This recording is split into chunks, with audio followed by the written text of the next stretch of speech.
cómo explicar, cómo describir un amor tan profundo, es imposible de medir. Conoces nuestros miedos y nuestras Y la palabra de hoy, hermanos, está en Primera de Pedro, en el capítulo 1, en los versículos de 3 al 9.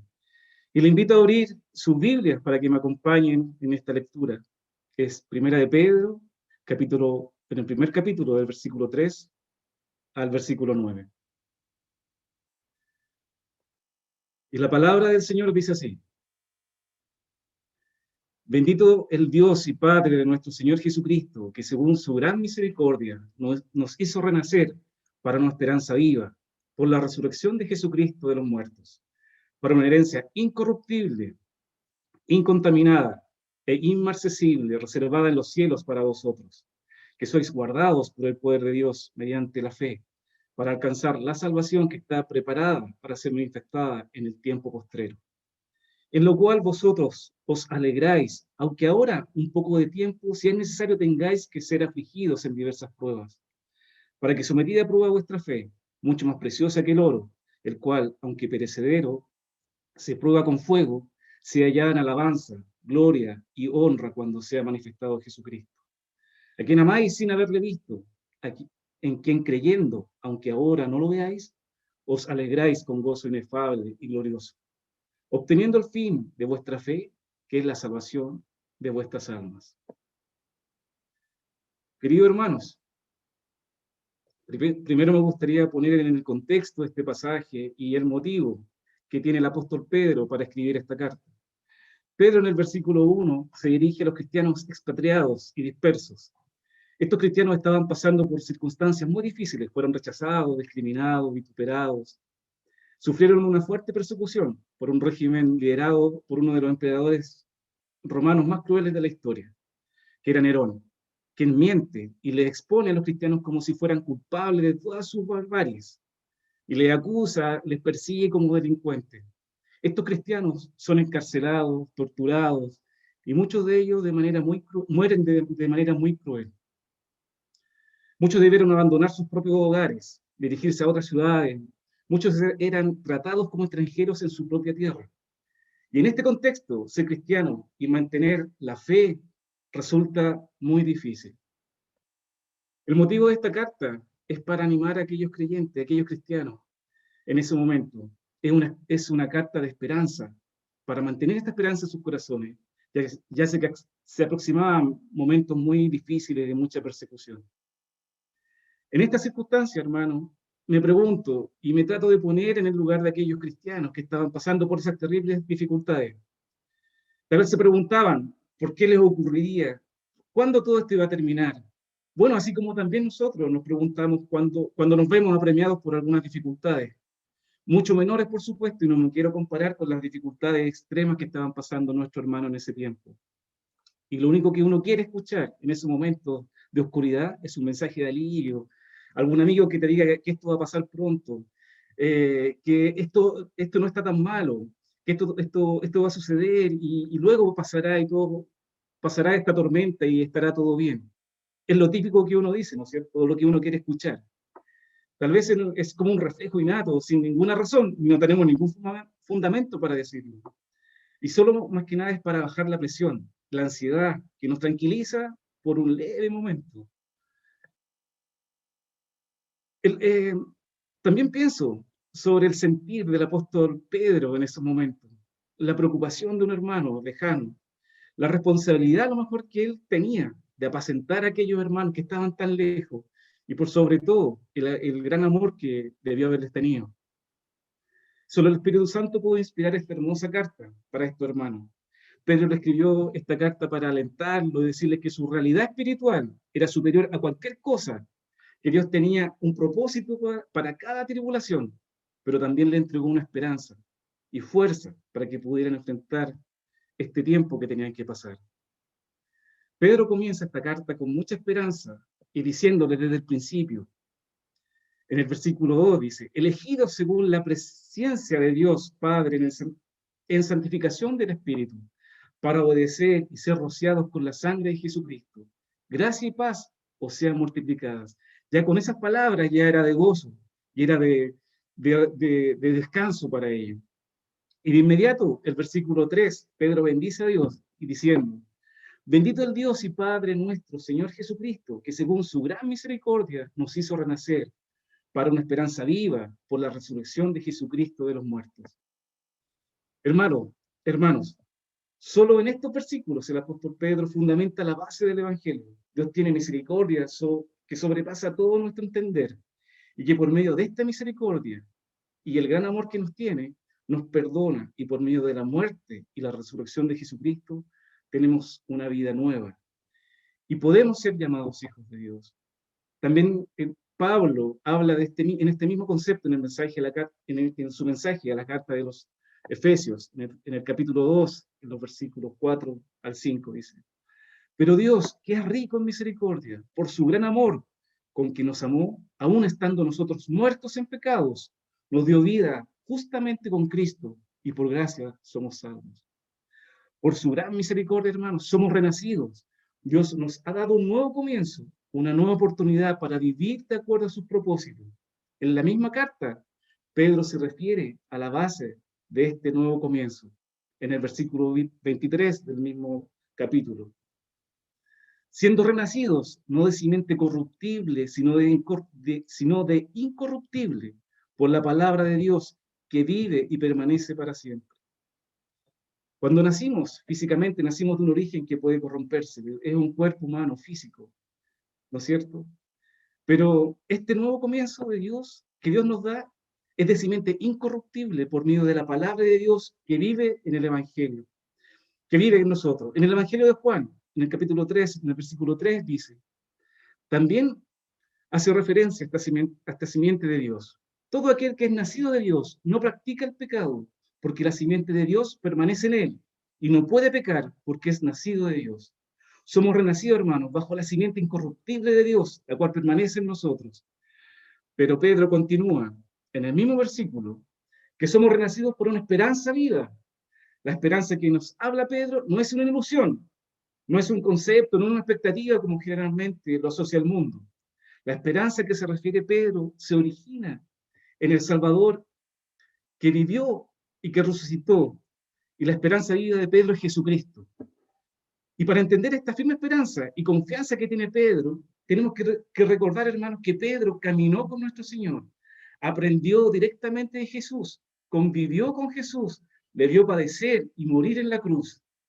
Él mismo lo dice en el capítulo 5, testigo de los padecimientos de Cristo, que soy también participante de la gloria que será revelada.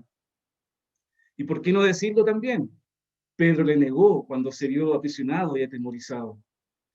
Tal vez Pedro posiblemente se sintió en algún momento sin esperanza, después de la muerte de su maestro, ¿no es cierto? Aparte de la tristeza, el desconsuelo, tal vez la vergüenza de haberlo negado, probablemente porque no había entendido en profundidad el mensaje de Jesús. Seguramente muchas cosas pasaron por la mente del apóstol Pedro. Pero para Pedro algo pudo haber impactado poderosamente su corazón y su espíritu. Fue haber visto a su maestro resucitado, ver a Jesús junto a él, comer nuevamente, conversar, verle vivo. Este momento tuvo que ser de un mayor efecto en la vida de Pedro. El Evangelio de Juan nos habla un poco de este momento, cuando Jesús se manifiesta a sus discípulos junto al mar de Tiberias. Simón Pedro, cuando oyó que era el Señor, se ciñó la ropa, porque se había despojado de ella y se echó al mar. Imagínese, hermano, Pedro corriendo a abrazar a su maestro resucitado, la emoción, la gran alegría, el gozo de ese hombre. Y tal vez fue ese momento en que Pedro y los apóstoles comprendieron el ministerio de Jesucristo. Por eso Pedro habla de esa esperanza viva, una esperanza que él mismo experimentó, que vivió, que sintió en su propio corazón. Una esperanza real, una esperanza verdadera, llena de vida, una esperanza que sobrepasa cualquier entendimiento. Ese último párrafo del versículo 3, para una esperanza viva, por la resurrección de Jesucristo de los muertos, es algo que Pedro lleva en su interior, en su corazón, como algo firme. Así también recuerda nuevamente en la misma carta, en el versículo 21, y mediante el cual creéis en Dios, quien le resucitó de los muertos y le ha dado gloria, para que vuestra fe y esperanza sean en Dios. Luego Pedro continúa en su mensaje de esperanza, en el versículo 4. Para una herencia incorruptible, incontaminada, inmarcesible, reservada en los cielos para vosotros. Luego de bendecir, de recordar la gran misericordia de Dios y la esperanza que tenemos en la resurrección de Jesucristo, Pedro menciona que somos renacidos para una herencia que no se corrompe ni se destruye, que es segura, preciosa y que fue reservada y que está preservada por Dios para nosotros. En referencia a la seguridad de esta herencia, Pedro dice que es incorruptible, incontaminada, inmarcesible. Veamos qué nos quiere decir Pedro con estas palabras. La palabra incorruptible es imperecedera. No solo era utilizada como una relación que tiene que ver con el tiempo, con la duración ilimitada, sino que también es inalterable en el tiempo, frente a quien pudiera intentar destruirla o quitarla de nuestras manos. Lo que esto quiere decir es que de ninguna manera puede ser afectada por nada ni por nadie. Esa es la herencia que Dios quiere darnos, herencia que está disponible para cada persona en cada momento cuando la queremos tomar.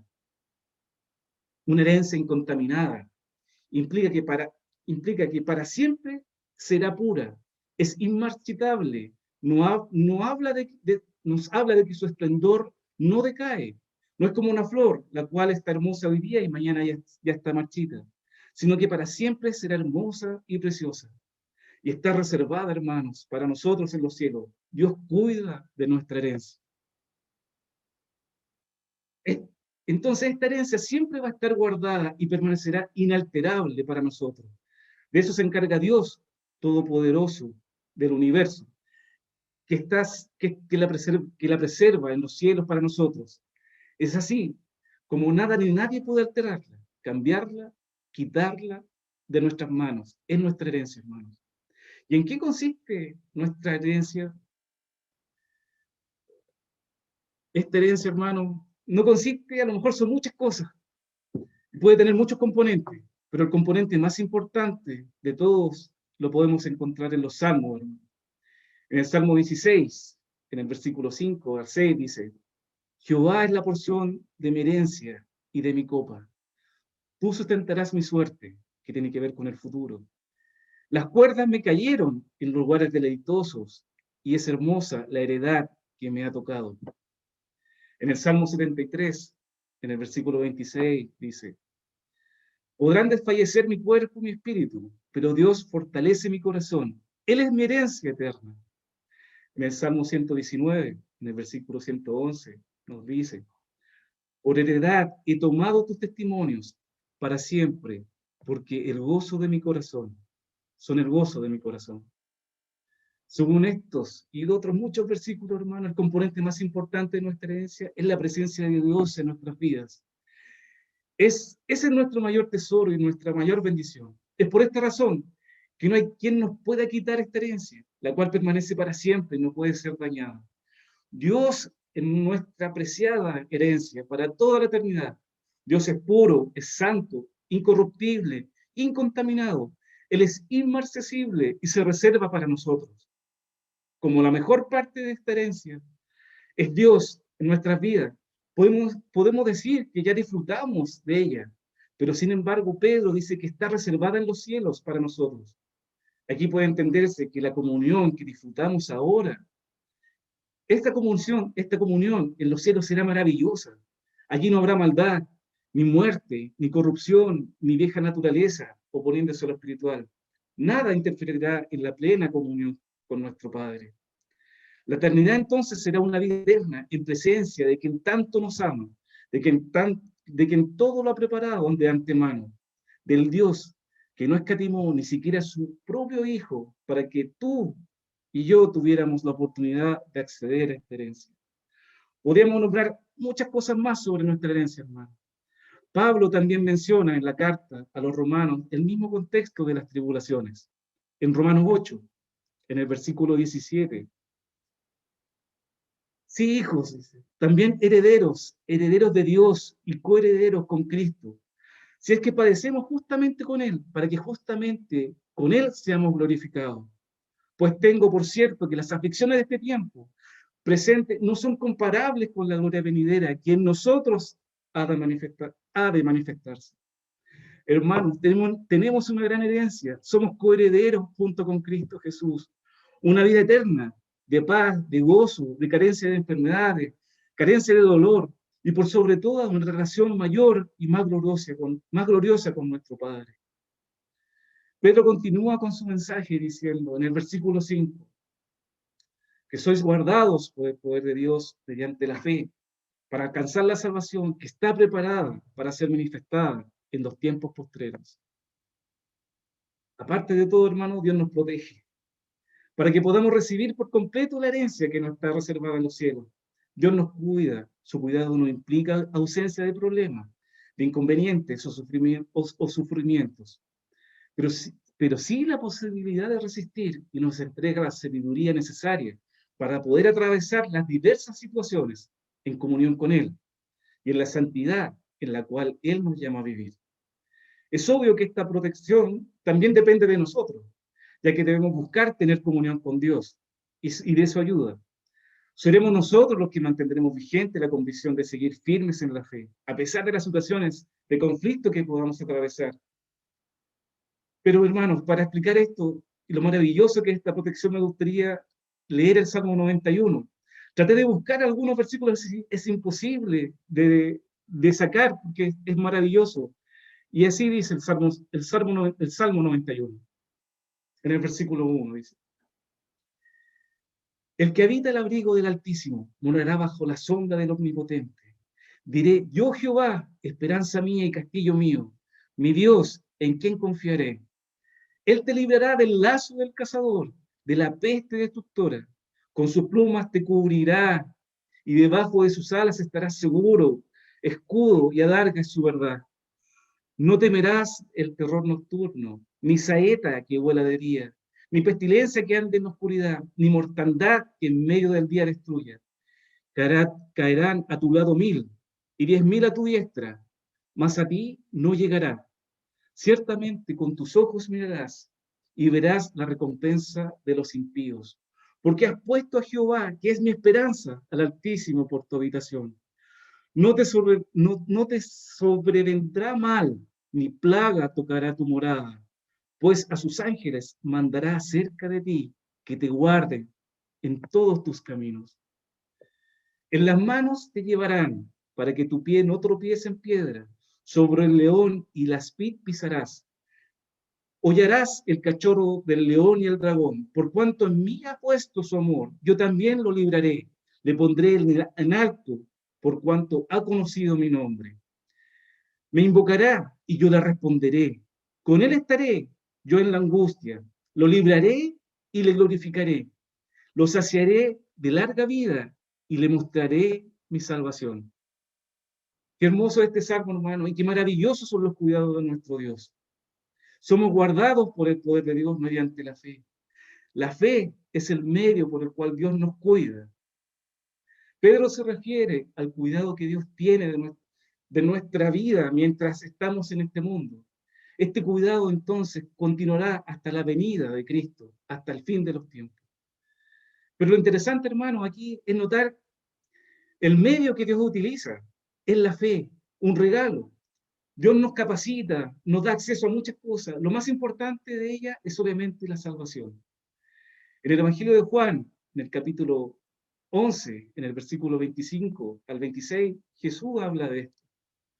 Porque todo lo que es nacido de Dios vence al mundo. Y esta es la victoria, que el que ha vencido al mundo, perdón hermano, Jesús, perdón, capítulo Juan, versículo 25-26, me equivoqué de porra. Juan le dijo, yo soy la resurrección y la vida. El que cree en mí, aunque muera, vivirá. Y todo el que viva y cree en mí, no morirá jamás. En primera de Juan, en el versículo 5 al 4 dice, porque todo lo que es nacido de Dios vence al mundo. Y esta es la victoria que ha vencido al mundo, es nuestra fe. Volviendo, hermano, a nuestro estudio, al versículo 6, en este mensaje de esperanza que nos da Pedro, dice, en lo cual vosotros os alegráis, aunque ahora un poco de tiempo, si es necesario, tengáis que ser afligidos en diversas pruebas, en lo cual os regocijáis grandemente, dice Pedro. Y Pedro se estaba refiriendo a la idea presentada en los versículos anteriores, la gran misericordia de Dios, la seguridad de nuestra salvación, que está guardada, nuestra herencia incorruptible e inmaculada, que no se marchitará. Y es en esta seguridad nos regocijamos grandemente, hermanos. Pedro conocía las circunstancias las que iban a atravesar estos hermanos. Por lo que les dice que las pruebas que están pasando son por un poco de tiempo y que tienen un propósito definido en sus vidas. Las pruebas son por tiempos determinados de acuerdo a la sabiduría de Dios.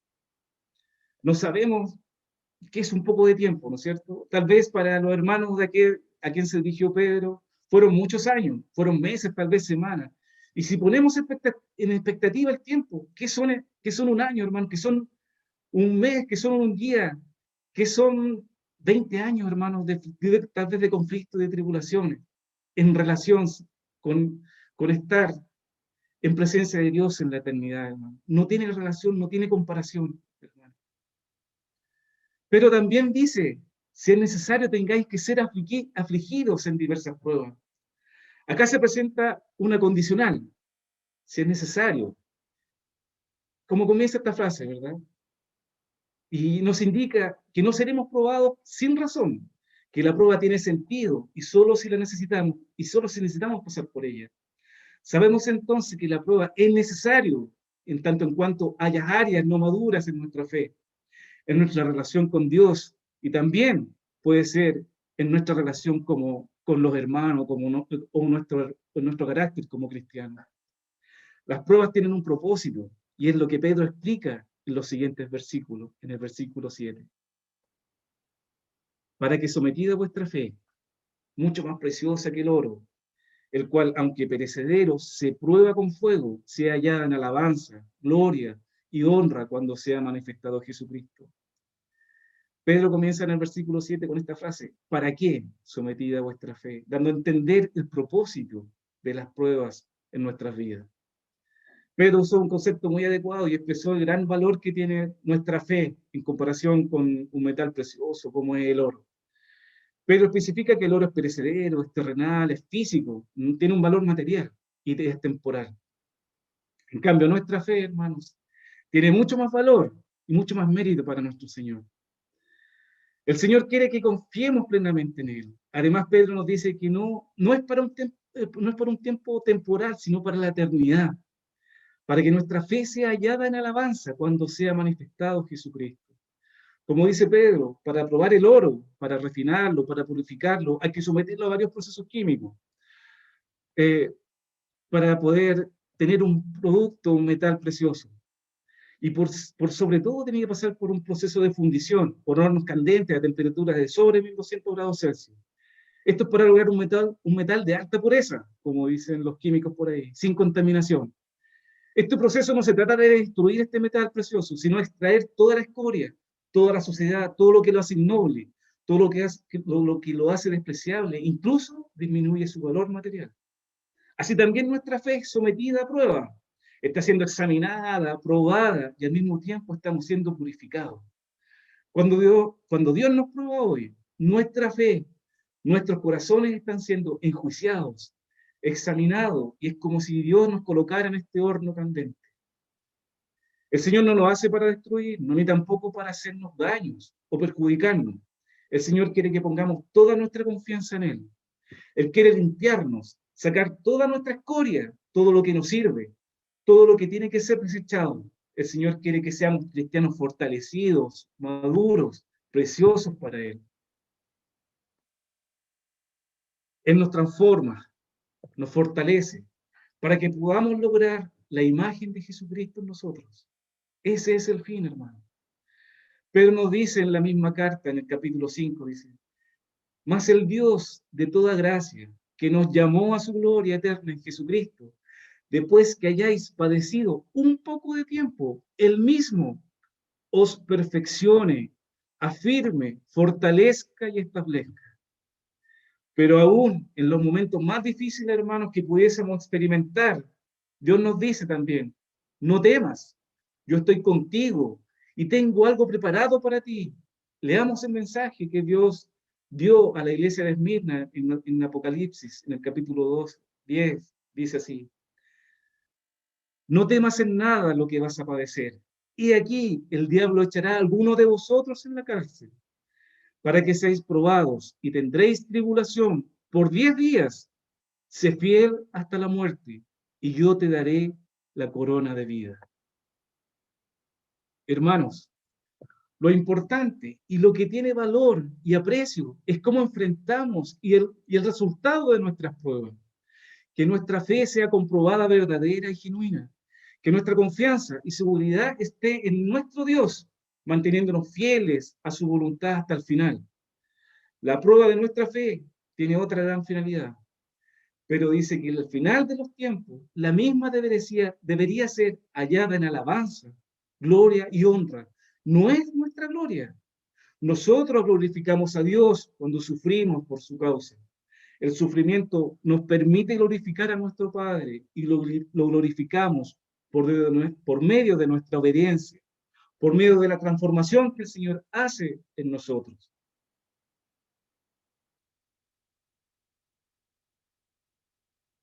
En el versículo 8, hermano, dice: a quien amáis sin haberle visto, en quien creyendo, aunque ahora no lo veáis, os alegráis con gozo inefable y glorioso. Pedro reconoce a los cristianos a quien está dirigida esta carta, incluidos nosotros también, hermano. Estamos en cierta desventaja frente a él, tanto aquellos cristianos y nosotros. No hemos visto a Jesús, así como Pedro lo hizo.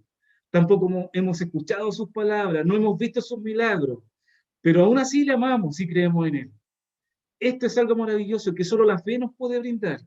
Pedro aquí reconoce esta virtud en los destinatarios de esta carta, y por el modo de expresar sus palabras se puede ver que él mismo se regocija junto a ellos. Conocer a Jesucristo por medio de la fe es un regalo de parte de Dios que nos llena de alegría y de gozo. De no ser por la fe, sería imposible poder creer en él. Es por esto, por esto mismo Jesús le dijo a Tomás a uno de sus discípulos en el Evangelio de Juan, en el capítulo 20, en el versículo 29 dice: porque me has visto, Tomás, creíste, bienaventurados los que no vieron y creyeron. Por fe tenemos certeza en nuestros corazones. Sabemos en quién hemos creído y vivimos en una relación plena con Dios a través del Espíritu Santo. Porque por fe andamos y no por vista, como dice 2 de Corintios. Nuestro gozo es tan grande, hermano, que no es posible expresarlo con palabras. Esto es lo que quiere decir el apóstol cuando lo llama indescriptible. Es tan grande que incluso es imposible entenderlo plenamente. Pero no solo dice que es indescriptible, sino que además es glorioso. Y es lo que ha dado, y es lo que proviene de nosotros, es lo que Dios nos ha dado, sino que es un regalo de Dios nos da. Es también glorioso en virtud de lo que será la eternidad, ya que lo que tenemos ahora es solo una muestra pequeña de lo que será en nuestra vida eterna. Y por último, hermano, Pedro nos dice en el versículo 9, obteniendo el fin de vuestra fe, que es la salvación de vuestras almas. ¿Para qué sirve nuestra fe, hermano? ¿Hacia dónde nos lleva? Nuestra fe, que está pasando por pruebas, que está en el horno, es examinada, está siendo fortalecida, nos ayuda en nuestra vida presente para estar confiados siempre en Dios, pero también es el pase que nos dará la entrada al reino de los cielos. La fe nos conduce a la salvación, es la llave para iniciar una nueva vida en el Espíritu, nos permite aferrarnos a la esperanza y nos brinda la certeza. Esta maravillosa carta, hermano, este mensaje de esta esperanza viva, era lo que necesitaban escuchar aquellos hermanos que iban a ser encarcelados, aquellos que serían quemados vivos como antorchas humanas, aquellos que serían crucificados, aquellos que iban a ser echados a las bestias, que iban a ser perseguidos, y otras más dificultades y conflictos podían haber tenido. Esto era lo que realmente tenían que escuchar aquellos hermanos. Tenían que escuchar de la misericordia de Dios y que ellos fueron renacidos para una esperanza gloriosa, que es Cristo Jesús.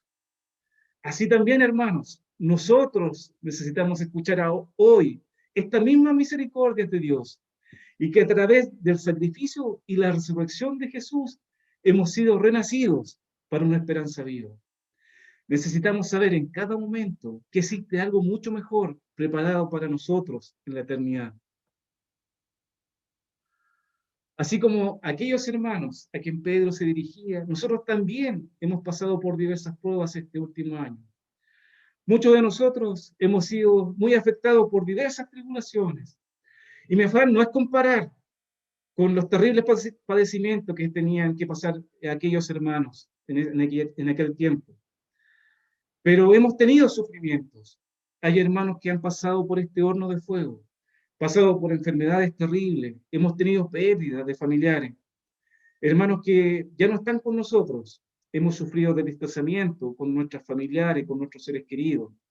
Probablemente también hemos tenido problemas económicos por falta de trabajo y un fin de problemas que cada uno sabe y lleva en su corazón. Probablemente en estos momentos muchos de nosotros estemos pasando por gran tribulación, por dificultades, por penas en nuestros corazones. Hermanitos, necesitamos comprender que las pruebas y las tribulaciones no son una amenaza para nosotros, sino todo lo contrario. Es el Señor que está trabajando en nuestros corazones, moldeando nuestro carácter, sacando lo que no sirve y nos distancia de nuestro Señor. Cuando lleguen las pruebas, hermanos, cuando lleguen las pruebas a nuestras vidas, hermanos, debemos recibirlas con gozo, porque son parte de nuestra vida como cristianos y somos partícipes de los padecimientos de Cristo. Hay que recordar que estamos siendo guardados también, hermanos, siendo cuidados por nuestro Señor. Animarnos, hermanos, con gozo inefable, ya que después que hayamos padecido un poco de tiempo, el mismo Señor nos va perfeccionando, nos va afirmando, nos va fortaleciendo y nos establece. Hermano, no nos enfoquemos en el problema o en la dificultad, porque eso produce más angustia, más temor y mayor inseguridad.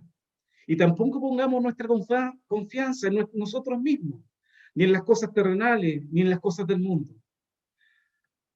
Queridos hermanos, somos renacidos por la misericordia de Dios y por medio del sacrificio y la resurrección de Jesucristo tenemos una herencia eterna, incorruptible, incontaminada e inmarcesible, reservada en los cielos para nosotros. Nuestro mayor tesoro es poder tener esta vida eterna al lado de nuestro Padre. En momentos de pruebas, en momentos de enfermedad, encomendar nuestras aflicciones a nuestro fiel Creador, como lo hizo el propio Jesús cuando estaba siendo crucificado. Para ir terminando, hermano, solo me gustaría agregar, como en aquel tiempo las aflicciones y las pruebas van a seguir sucediendo en la vida. Pueden ser persecuciones, como aquellos hermanos, pueden ser guerras, conflictos sociales, como lo que está pasando en nuestros países en Latinoamérica, o también una pandemia mundial. No necesariamente pueden ser cosas tan graves, también puede ser cualquier tribulación personal que podamos pasar. Y así como en ese tiempo había un apóstol Pedro, un Pablo y tal vez muchos hermanos anónimos que no aparecen en la Escritura, pero fueron capaces de apacentar a aquellos hermanos y mantener viva esta esperanza en ellos. Hoy esta carta, hermano, esta palabra se ha hecho realidad en nuestras vidas. Cuando nos hemos visto en este presente incierto, con temores, con miedo, con inseguridades, pasando por aflicciones, por enfermedades, por pérdidas y por tantos otros diversos problemas, muchos de nosotros nos hemos perdido y olvidado de esta esperanza viva y verdadera. Y en esos momentos oscuros, hermano, y es cuando menos lo esperamos, Dios es tan grande en su misericordia que nos llama y nos busca. Y voy a poner a Pedros, el mismo ejemplo de Pedro, como de Pedros, entre comillas, actuales. Hermanos que se han preocupado por nosotros, igual que Pedro, que han escrito un WhatsApp, un mensaje, que nos han llamado, que nos han preguntado cómo estamos, cómo nos sentimos, que han dado un mensaje de aliento, hermanos que han orado por nosotros todas las noches, hermanos que han mantenido esta esperanza viva. Y somos nosotros, hermanos, los llamados y los que tenemos que mantener vigorosa esta esperanza y dar a conocer esta esperanza maravillosa, esta esperanza viva, eterna, a nuestras familias, a mi familia, a nuestros hijos, en los trabajos, al mundo de afuera, que cada vez está más frío y falto de esta esperanza. Tener presente, hermanos, siempre esta gran herencia eterna que tenemos, incorruptible, incontaminada, inmarcesible, reservada en los cielos para nosotros. Sabiendo, hermanos, que las aflicciones de este mundo jamás se van a comparar con la gloria que tenemos en Cristo Jesús. Y algún día vamos a estar con Él.